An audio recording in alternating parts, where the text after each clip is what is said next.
क्या हिंदू आतंकवाद करता है? बिल्कुल हिंदू आतंकवाद है। आई कैन चैलेंज, मैंने कहा है, आज से नहीं कर रहा हूँ, मैं पिछले 20 साल से। और हिंदू आतंकवाद के खिलाफ मैंने रैली भी की थी मेरठ के अंदर मैंने रैली की, आप नोट करिए बिल्कुल। लेकिन अगर दलित हिंदू होता तो निश्चित तौर से उसे मारा नहीं जाता, मॉब लिंचिंग में नहीं मारा जाता, उनकी बहन बेटियों का बलात्कार नहीं होता। अगर ट्राइबल्स हिंदू होता तो उसके मुंह पे कोई पेशाब, कोई ब्राह्मण पेशाब नहीं करता।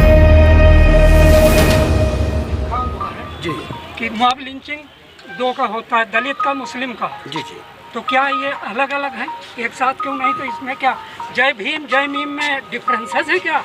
नहीं, हमारे लिए डिफरेंसेस नहीं है। पे एक नहीं है क्या? देखिए, हम करीब 25-30 साल से लगे हुए हैं। जी। ये जय भीम और जय मीम ये कोरे नारेबाजी से नहीं चलेगा, हमें ज़मीन पर भी उतरना पड़ेगा। खाली नारेबाजी से नहीं होगा। ये निश्चित तौर से जो टारगेट है मॉब लिंचिंग के, जो टारगेट है मॉब लिंचिंग के नाम पे जो मारे गए, जो अब तक का रिकॉर्ड है, उनमें मेजॉरिटी नंबर 1 मुसलमान, दूसरा नंबर SC, उसके बाद ST या OBC के भी कुछ लोग मारे गए। ये टारगेट हैं, वो 10% 90% आबादी को टारगेट कर रहा है और अपनी मर्जी से मार रहा है, वो भी पुलिस के संरक्षण में या पुलिस की सलाह से।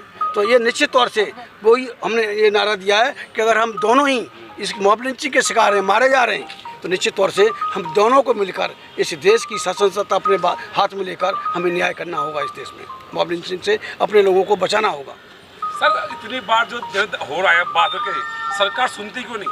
इतने सारे धरने प्रदर्शन होते, इतने लोग आवाज उठा रहे हैं। जैसे हमने देखा कि जो मतलब महिला थी काफी दिनों तक यहाँ पे रही, हमारी जो रेसलर थी और भी थी, सरकार को ऐसा हो क्या गया जो बिल्कुल सुनती ही नहीं है? मतलब क्या कारण? नहीं, देखिए, जो 2014 से जो सरकार आई है, आप जानते हो, जो सरकार में चलाने वाले जो 2 अहम व्यक्ति हैं, मोदी जी और अमित शाह, ये क्रिमिनल बैकग्राउंड के लोग हैं जी। आप इनका रिकॉर्ड देखिए, BBC ने भी कर दिया, हम लोगों ने भी देखा है किस तरह से हिरेन पांड्या को मरवाया गया, जस्टिस लोया को मरवाया गया। ये क्रिमिनल्स जो इस देश की गवर्नमेंट चला रहे हैं, तो क्रिमिनल्स क्यों डरेगा? अगर क्रिमिनल ही इस देश का मुखिया बन जाएगा, इस देश का प्राइम मिनिस्टर बनेगा, होम मिनिस्टर बनेगा, तो फिर उसको कोई भी डिमॉन्स्ट्रेशन से या किसी भी आवाज़ को उससे क्या फ़र्क पड़ता है? फिर भी आप इकट्ठे क्यों नहीं हो पा रहे? क्योंकि आप कह रहे हो कि ये लोग क्राइम मैन लोग हैं। देखिए, वो प्रोसेस चल रहा है, हम लोग कोशिश कर रहे हैं। ये पॉलिटिकल लोग हैं, पॉलिटिशियन हैं, वो अपने निजी स्वार्थ के लिए नहीं इकट्ठे हो रहे हैं। उनमें मैं समझता हूँ, जो मैंने देखा, उनसे मिलने के बाद देखा है, 90% लोगों को यही RSS और BJP चला रहा है। तो ये ऐसे लोगों को जब RSS BP उन्हें कंट्रोल कर रहा है, BJP कंट्रोल कर रहा है, तो किस तरह से उनको इकट्ठा करेंगे? फिर भी हमारी कोशिश है कि निश्चित तौर पे अगर ये क्रिमिनल है जी, जनता बार लाइक कर रही है। नहीं, जनता नहीं लाइक कर रही साहब। जनता में एक मशीन ले आए हैं, जो EVM से निकला हुआ जिन्न है, उसका नाम नरेंद्र मोदी है। EVM से निकला हुआ दूसरा जिन्न है, उसका नाम अमित शाह है। क्या कहेंगे? अभी कह रहे हैं कि सब एक देश एक संविधान एक जो ला रहे हैं। हाँ, देखिए, बात मॉब लिंचिंग की हो रही है, सबसे पहले जानना चाह रहे थे। लेट मी से UCC ने बात मॉब लिंचिंग की हो रही है, हम ये जानना चाह रहे हैं आपसे कि आप इकट्ठा नहीं हो पा रहे हैं। उनको छोड़िए, UCC का मामला नहीं कर रहे हैं आप UCC लेके बैठे हैं यहाँ पे। देखिए, ये जो मॉब लिंचिंग हो रही है, ये जो मॉब लिंचिंग नहीं रुक रही है, ये सरकार की सह पे हो रही है। गवर्नमेंट स्पॉन्सर्ड है, सेंट्रल गवर्नमेंट स्पॉन्सर कर रही है इस बात को। न क्या मजाल है, एक के बाद दो, एक के बाद ये हज़ारों वारदात हो चुकी हैं, सैकड़ों हज़ारों मुसलमान मारे चुके हैं। और आपने वहाँ उसमें देखा ना, उना में तो 4 लड़कों को सिर्फ मरी हुई गाय की खाल उतार के ले जा रहे थे, उनको 4 किलोमीटर तक जीप से उस गाड़ी से बांध के खींचा। तो ये घटना इसलिए नहीं रुक रही है। सरकार जो कहती, बार बार कहती है कि ऐसा हो रहा है, तो हमारे देश में संविधान है, कोर्ट है, तो आप इसका ये मुद्दा कोर्ट में, सुप्रीम कोर्ट में उठा दें मजबूती से। देखिए, सुप्रीम कोर्ट में अभी आप कोर्ट की बात कर रहे हैं, जैसे बाबरी मस्जिद का जो डिसीजन आया, उससे हमारा सुप्रीम कोर्ट और सारे यहाँ की न्यायपालिका से हमारा भरोसा उठ गया है। हम इस न्यायपालिका के हम अभी कुछ कह नहीं रहे हैं, लेकिन इस न्यायपालिका से हम न्याय की उम्मीद नहीं कर सकते। शब्द आपने इस्तेमाल किया है, क्या ये आपत्तिजनक नहीं है? कौन सा? हिंदू आतंकवाद। ये क्या है? आप देखिए, मेरा जवाब दीजिए, मेरा जवाब दीजिए। क्या दलितों को जो बहन बेटियों के बलात्कार होते हैं, 99% कौन है? हिंदू है कि कौन है? क्या मुसलमान बलात्कार करता है दलितों की लड़कियों का? क्या कोई ईसाई करता है या कोई सिख करता है? क्या हिंदू आतंकवाद करता है? बिल्कुल हिंदू आतंकवाद है। आई कैन चैलेंज, मैंने कहा है, आज से नहीं कर रहा हूँ, मैं पिछले 20 साल से। और हिंदू आतंकवाद के खिलाफ मैंने रैली भी की थी मेरठ के अंदर मेरठ के अंदर मैंने रैली की, आप नोट करिए, बिल्कुल लिखिए, रिकॉर्ड करिए इस बात सर, को। आप हिंदू आतंकवाद कह रहे हैं और फिर कह रहे हैं कि दलित भी प्रताड़ित है, तो हिंदू दलित क्या हिंदू नहीं आता है? अगर दलित हिंदू होता तो निश्चित तौर से उसे मारा नहीं जाता, मॉब लिंचिंग में नहीं मारा जाता, उनकी बहन बेटियों का बलात्कार नहीं होता। अगर ट्राइबल्स हिंदू होता तो उसके मुंह पे कोई पेशाब, कोई ब्राह्मण पेशाब नहीं करता।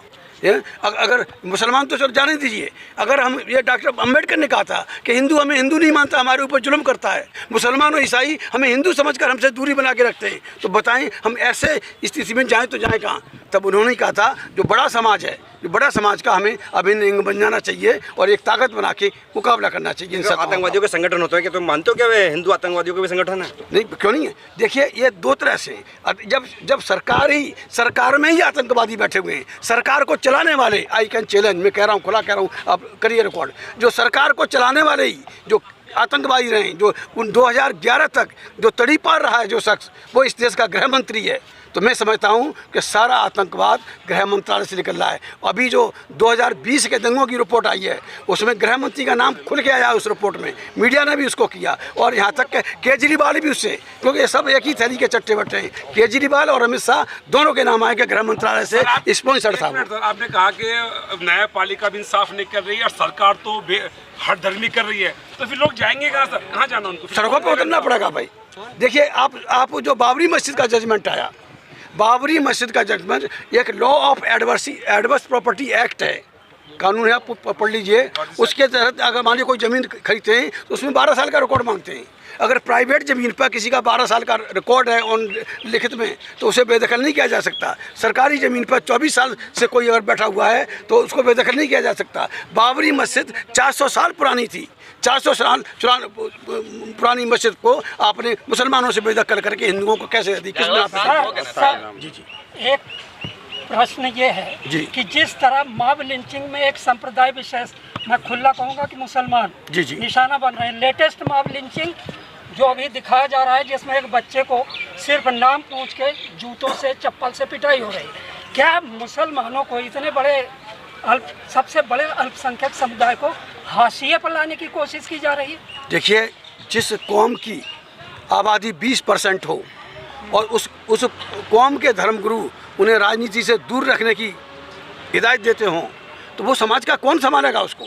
जब राजनीति, देखिए आप मुसलमानों ने 800 साल राज किया और जैसे ही राजनीति से मुसलमान दूर गया उसके हाल बद से बदतर होते गए। और जैसे हम लोग दलित -0 पे थे, SC ST और OBC के लोग -0 पे थे, जैसे ही हम बाबा साहब की बात मानकर राजनीति की तरफ बढ़े तो देख लिया आज मैं किस रूप में बैठा हूँ। मैं आजकल मैं क्लास 1 अफसर रहा हूँ इस देश की सेंट्रल गवर्नमेंट में। उनका धार्मिक नेतृत्व जिम्मेदार है, आप ये कहना चाहते हैं? जी, पॉलिटिकल नेतृत्व, धार्मिक नेतृत्व और सामाजिक नेतृत्व, तीनों नेतृत्व जिम्मेदार हैं, तीनों एक राय नहीं है, इसलिए मुसलमान पढ़ रहा है। जिस कौम के रहनुमा, जिस कौम के रहबर अगर सौदेबाजी करें, दलाली करें, सीटों का सौदा करें, सीटों की भीख मांगें, ऐसे कौम को कौन बताएगा? 20% नहीं, आप 50% हो जाएं फिर भी मुसलमान इस देश में पड़ेगा। आपसे ने पूछा आखिर ऐसी परिस्थिति जहाँ पे जगह न्यायपालिका भी ठीक से आप कहना न्याय नहीं कर रही है, सरकार हदरमी कर रही है, तो आखिर जो आम जनता जो पिस रही है उसके पास क्या ऐसे रीजन क्या है, वो क्या करे?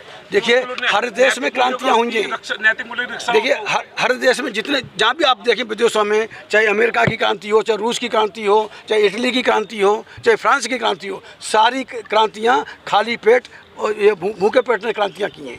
यहाँ का भूखा पेट मजबूरी में निकलता नहीं है, भरे हुओं को जरूरत नहीं है, कौन लड़ेगा? एक दिन जरूर आएगा कि जब जो पीड़ित लोग, जो सताए हुए, देश में सताए हुए लोग इस सरकार के, खासतौर से बीजेपी सरकार से उसके साथ आप कहते हैं सरकार गुंडागर्दी करती है और न्यायपालिका पर आपको भरोसा है नहीं, तो आप न्याय मांग किससे रहे हैं? हम न्याय नहीं मांग रहे, हम चेतावनी देने के लिए आए हैं। हम न्याय मांगने नहीं आए, इनसे चेतावनी देने आए हैं। आज हम 100 लोग के करीब हैं, लेकिन आने वाले लोगों में ये हज़ारों लोगों के साथ जब हम दिल्ली को घेरेंगे, या पूरा से समाज जो इस देश का मूल्यवासी है, और ख़ासतौर से जो पीड़ित समाज है, SC ST OBC और मुस्लिम, ये पीड़ित समाज ही यहाँ जिस दिन दिल्ली को घेरेगा तो इन जो हुक्मरान हैं उनको पैर रखने की जगह नहीं मिलेगी। ये बताइए 2024 में कितने सीटों पे चुनाव लड़ेगी आपकी पार्टी?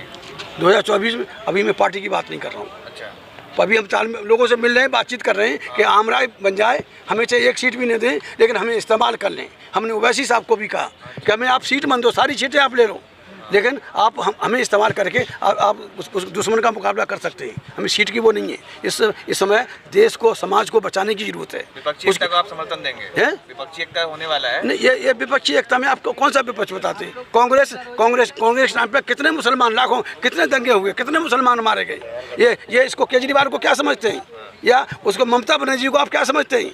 ये सब एक ही गैंग के लोग हैं, अलग अलग नाम की पट्टियां लगा के हमें गुमराह करने के लिए आए। तो ओवैसी साहब की भाषा बोल रहे हैं? कौन से ओवैसी साहब? नहीं, ओवैसी साहब से तो मैंने अभी मिला भी नहीं, कोई बात भी नहीं हुई है। हाँ, और अगर आप बता रहे हैं कि मैं ओवैसी साहब की भाषा बोल रहा हूँ, कि इंशाल्लाह जिस दिन ओवैसी साहब और भाई तेज सिंह इस देश में एक साथ बैठ गए तो इंकलाब आ जाएगा। इंकलाब आ जाएगा जी, बिल्कुल बिल्कुल इंकलाब आएगा इसमें, इस देश में।